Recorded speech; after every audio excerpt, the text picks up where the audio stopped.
You wake up tired, even after a full night's sleep. You get through the day, but you don't really feel present in it. You're not in crisis. Nothing dramatic happened, but something feels off, heavy, like you're running on a background app that never fully closes. If that sounds familiar, you're not broken and you're not alone. This is one of the most common emotional states people are quietly living in right now. And almost nobody talks about it directly because it doesn't look like a real problem from the outside.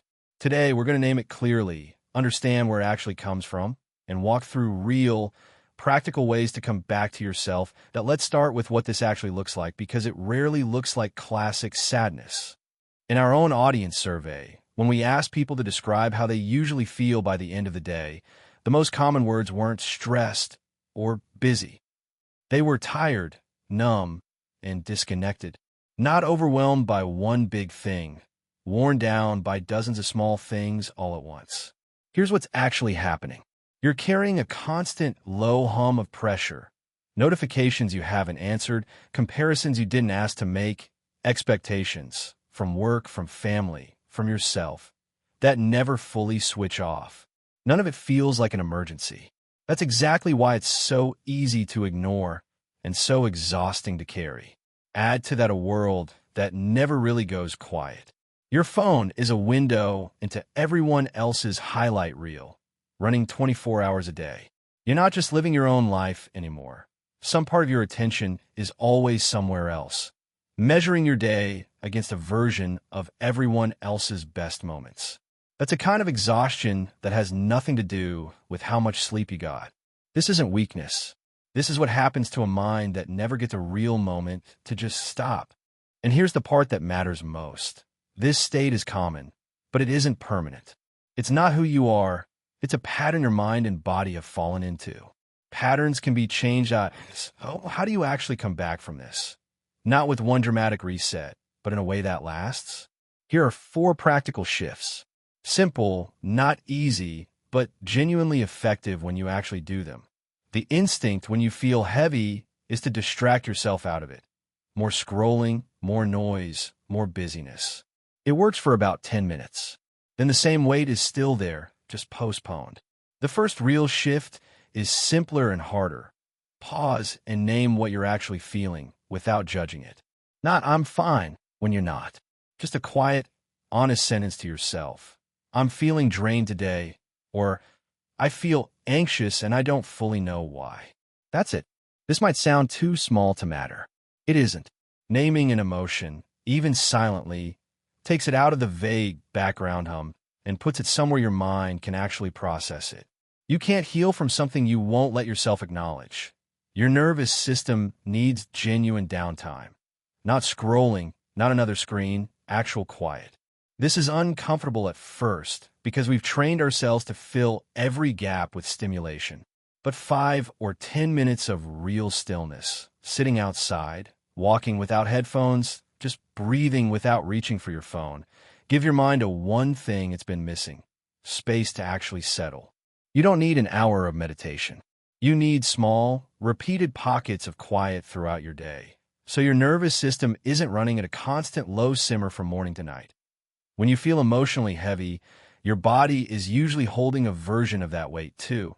Tight shoulders, shallow breathing, restlessness, or complete stillness. You don't need an intense workout. Even a slow walk, some light stretching, or a few minutes of movement changes something physically measurable in how you feel. Movement isn't about fitness here. It's about giving stuck energy somewhere to go.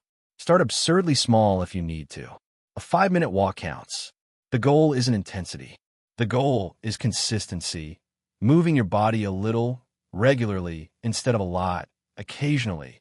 This is the step most people skip, and it's often the most important one. Whatever you're carrying feels heavier when it stays only in your head. Saying it out loud, to a friend, a family member, or a therapist, doesn't erase the feeling, but it changes your relationship to it. You stop carrying it entirely alone. You don't need a perfect explanation of what's wrong. Even a simple, honest, "I've been feeling off lately," opens a door. Most people are far more willing to listen and support you than your mind tells you they'll be. Let's bring this together.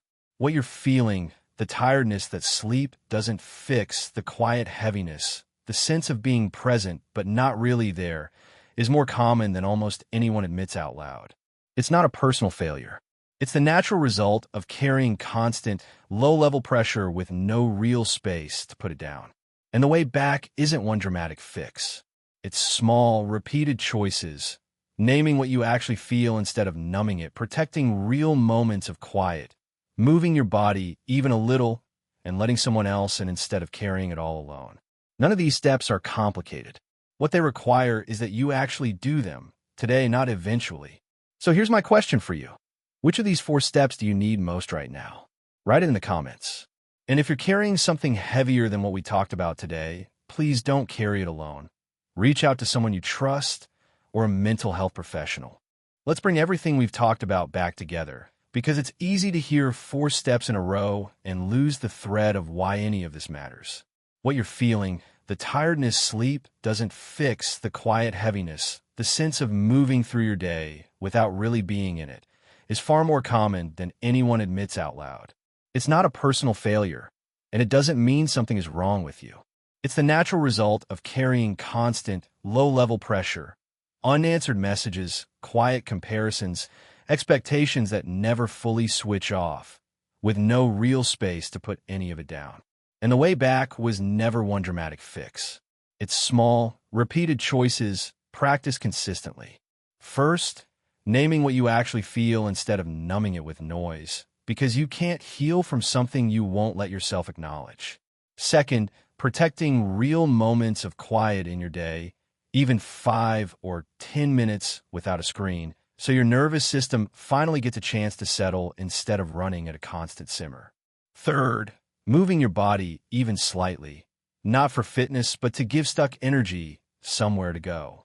And fourth, saying it out loud to someone you trust, because whatever you're carrying only feels lighter once you stop carrying it entirely alone.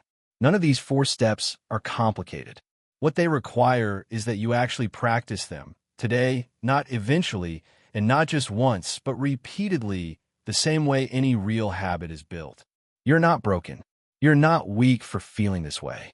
You are a person who has been carrying more than was ever visible from the outside, for longer than anyone realized, including, maybe, yourself.